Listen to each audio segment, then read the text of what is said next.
Hi guys, so I'm here today to do a which book should I buy next video. I did one of these last year where basically I just took the 10 books at the top of my wish list to tell you about why I was interested in them and get your feedback on what books you thought I should pick up next. And it was so much fun. I loved hearing your thoughts on all the different books that I was interested in, and it really helped me narrow down the list. Like most people, I'm sure, I have a massive bookish wish list online, and I was going to say that if I bought all the books on it I wouldn't be able to afford food, which is true, but I also think I would run out of money quickly before actually buying all of the books on that list.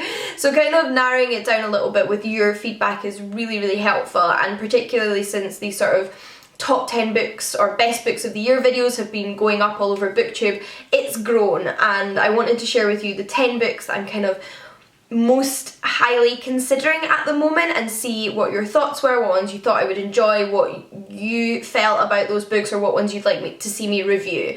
But without further ado, therefore, let's talk about the 10 books at the top of my wish list. On the topic of best books of the year, one that I've seen in multiple videos, particularly Huck and Lala's videos spring to mind, is Middlegame by Seanan McGuire, and the way that people talk about this book just gets me so intrigued. Despite the fact that the other books I've read by Seanan McGuire haven't been my absolute favourites, the Wayward Children's series is kind of like a middle of the road series for me. I'm still really intrigued by this book because it sounds really different, really interesting. It's a standalone, I believe, fantasy, kind of paranormal, maybe with a little bit of like creepy horror on the side book, but whatever it does, it manages to do really well because it has people in love with it. And I believe it's about two twins who are being raised as gods. Now they do have special kind of paranormal, fantastical gifts that make them special and perhaps a little bit more powerful than your ordinary human, but they have somebody who is raising them to kind of take advantage of those gifts and be seen in a godlike manner by society for his own ends, presumably. We have Roger and Dodger, who are a boy and girl twin, and they don't really know any more than what they've been raised with, and therefore are perhaps easily manipulated, but I'm assuming they kind of start to come into their own throughout this novel. It sounds so intriguing, so weird and different. I feel like it takes a lot of like fantastical paranormal premises and combines them with those sort of like weird psychological books where people are experimented on, and I honestly don't know what to expect, but a lot of those kind of keywords prick my interest. So let me know what you thought of this one and if you think it's kind of as good as the hype. One I've not heard as much about, however, one I've not really actually heard anything about. I saw a copy of this in the sort of new in section in Forbidden Planet and immediately put it on my wish list, and that is An Orc on the Wild Side by Tom Holt.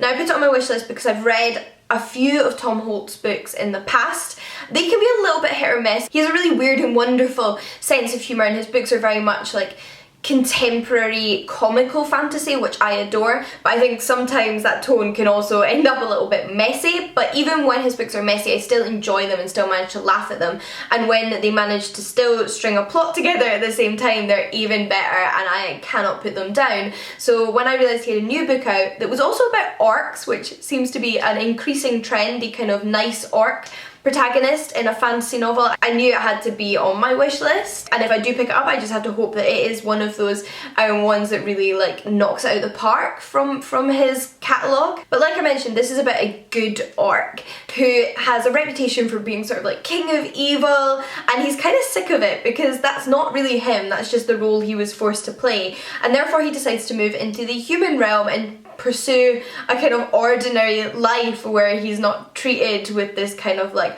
bad boy evil reputation any longer. Obviously that's easier said than done, and I'm sure like comical adventures will ensue. We then have another one I added to my wish list because of a booktuber, and that is Getalife Chloe Brown by Talia Hibbert. So Chelsea over at Chelsea Darling Reads talked about this book a few times and she's really piqued my interest. It's a contemporary romance set in the US, I believe. I think a lot of the kind of popular contemporary romances are set in the US, and it has a curvy protagonist, which is all the better. I'm always up for finding more like curvy rep in romance, and she's also dealing with a chronic illness, so I think it's one of those like contemporary romances that really brings in the diversity of people's experiences and lifestyles and the different issues that affect them, but still reminds the reader that romance is for everyone. It also seems to be in that category of romance where a girl decides to get out of her shell and ends up making a list of kind of like adventurous things to do and ends up meeting or involving a young man in this adventure, and they develop some sort of romance. All I know is that Chelsea seems to really like this book, and the way she's talked about it really piqued my interest. It's kind of top of my contemporary romance wish list at the moment, and generally speaking that's something I'm dipping my toes into more often of late. We then have the Beautiful by Renee Ade. This is, I think, a dark fantasy novel. I previously read The Wrath and the Dawn by Renee Ade and loved it, so I have been keen to try out some of her other work, and this is her most recent novel, which sounds particularly intriguing. I hear varying things on how much this is a vampire novel or not. I don't think the protagonist is a vampire. I've seen some people describe it as a vampire novel, but then others, once they've read it, say it's not really a vampire novel. That's just like a sort of like side element or just like one of the magical paranormal creatures in there. So I'd be interested to hear your thoughts on that. Not to say vampires are necessarily a bad thing. I think I just sort of like grew up in a time when like vampires had this sort of like YA romance heyday, and I would be interested to see what other people do with that kind of paranormal fantasy. But other than that, and that it is set in New Orleans in the 1870s, I don't know much more, but those things all sparked my interest, as well as it being by an author who I'm really keen to read more by, so let me know if you've picked this one up. We then have Frostheart by Jamie Littler. This is a middle grade fantasy novel that I've heard particularly good things about from Gavin and Becca, I believe. If I mention any booktubers in this video who I got these sort of recommendations from, I will link them in the description box down below. Obviously I trust them all or I wouldn't have added these books to my wish list, but when I have heard this book talked about, it seems to be such a popular, well-loved new middle grade fantasy that stands above the rest for so many others. It's about Ash, a little boy who lives with his family in this very, very remote community of humans on like the outskirts of the known world, I believe, in quite like a cold setting from the cover. And in their community beneath the sea lives a sea monster, and I think that Ash and his Yeti companion decide to go on an adventure to find his parents who are missing. That's kind of what I got from the blurb and people talking about it, but like I said, it's just been very highly praised, and I've been reading a lot of middle grade fantasy recently and really enjoying it, so it's definitely kind of like the next fantasy middle grade I would pick up if I were to pick one up. But actually, in saying that, there is another middle grade fantasy book on this list that sounds absolutely brilliant, and that is Disenchanted: The Trials of Cinderella by Megan Morrison. Again, I've heard a lot of praise for this book from both Huck and Cara, channels down below, who just talk about this book with so much passion and enthusiasm that it's been on my wish list for a while, but the only thing that's been putting me off picking up is a little bit of confusion because it's a companion novel. It's book 2 in a series, the first book retelling a completely separate fairy tale, but it's this one that intrigues me the most and I've heard the most about at the same time. So it's the one on my wish list, and I only wonder if I can pick it up without reading the first book, because I think they're more companions, as in they do tell different fairy tales and they have different protagonists. So if you've read them, please like confirm that for me. Either way, that would be really helpful. But what is unique about this Cinderella retelling, and I like feel like you're going to immediately understand why I'm interested in it, is that it's about our main character Ella, whose mother died in a sweatshop, and she decides to take on the revolution and undermine this crappy system that is leading to people's deaths. One of those plot lines that, although it's set in a fantasy book, is really not that far from reality, and I basically just think that concept sounds absolutely brilliant, and I've not seen a Cinderella retelling done in that way before, so I would like to hope that this book would live up to the hype and my expectations personally. We then have Fireborn by Rosaria Munda. I've seen this around a little bit, but particularly when Monica and Reagan were visiting from New York here in London, and I was chatting to them, there was so much praise for this book and personal recommendations that I would love it, which may seem like a given if you are looking at the cover right now, which does have a dragon on it, so it kind of went up in my wish list from where it was previously. It's the first in a young adult fantasy series about dragon riders, where people can compete to become dragon riders. Like, I have loved the concept of dragon riders since I was quite young and I first read the Eragon book by Christopher Paolini. And we have Annie and Lee who are both competing to be dragon riders. I don't know if that means only one of them can become a dragon rider or if multiple of them can, but they've been friends for a long time despite their different backgrounds. Annie is from an impoverished background and Lee is from an aristocratic background. And I think we follow the struggles in the relationship as they take part in this competition, because there's certainly more than just friendship, platonic feelings there. There's a little bit more, and I'm just like here for all of those things. I can't believe that's only 7 books. I have 3 more though. The next one is The Turn of the Key by Ruth Ware. I've heard a lot of people who read thrillers talk about this in 2019. I've never actually read any Ruth Ware, but when you look for recommendations for thriller authors, her name often comes up, so it is probably about time.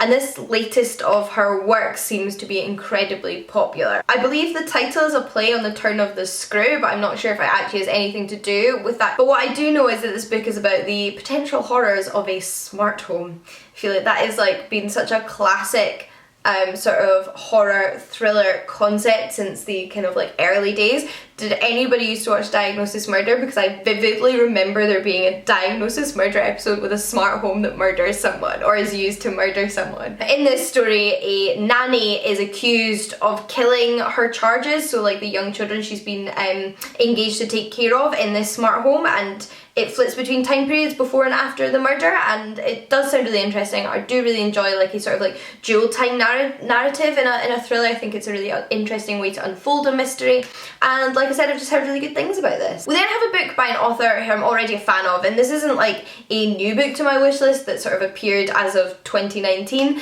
but it's one that I've been thinking about picking up for a while since I read another book by this author on a similar topic, and that's Rose Daughter by Robin McKinley. So this is one of Robin McKinley's 2 Beauty and the Beast retellings. Robin McKinley is a kind of classic fantasy author, and she does have another Beauty and the Beast retelling, as my earlier sentence would suggest, called Beauty, which I read and loved, and she then later wrote Rose Daughter as like a slightly different version of Beauty and the Beast with different elements. I've been meaning to pick it up, but it just sort of like particularly moved to the forefront of my mind of late. I'm not exactly sure why. Maybe since I really enjoyed A Curse So Dark and Lonely, which is a Beauty and the Beast retelling, I thought I need more, and I'd like to see what else Robin McKinley plans on doing with this fairy tale. Other than that, I don't know much about it. It's relatively short. I know I like Robin McKinley's writing. It's very detailed and fantastical and beautiful, so it's kind of just crept back up there in my mind, and I thought I'd put it on this list. Last but not least is another romance novel. However, this one is a historical romance novel, which is my preference when it comes to romance, and that is Bringing Down the Duke by Evie Dunmore. I can't remember where I heard about this one, unfortunately, but I know it was on Booktube. Somebody mentioned it, and I follow a few Booktubers who do read romance, so it could be any one of them. But as soon as I heard about it, it got on the wish list. Why? Because the female protagonist is a suffragette, and I'm like, yes, here for that. Like, we can combine sort of like historical feminism and romance. Those things are achievable, and I love the idea that our protagonist is a woman fighting for the liberation of her sex, because I think it's very easy when writing historical fiction or historical romance to like focus in on the kind of like gentrified classes and the kind of set way of life and not question that, or look at the women who were questioning that at the time. Not to say there aren't lots of like feminist romance protagonists in the books I've read who are kind of like stepping out as women and claiming what they feel they deserve, but it's usually quite personal. It's rarely on the political scale, and I love that. I love that combination of like historical politics and a romance. I just hope it kind of lives up to my expectations based on that. But those are the 10 books currently at the top of my wish list. I'd love to hear if you've read any of these, or interested in reading any of these, or interested in hearing my thoughts on any of these. Which one do you think I should prioritise picking up next? Your advice was so helpful in the last video, and I ended up picking up a couple of those books and thoroughly enjoying them. So until next time, happy reading, and I'll see you again soon. Bye guys!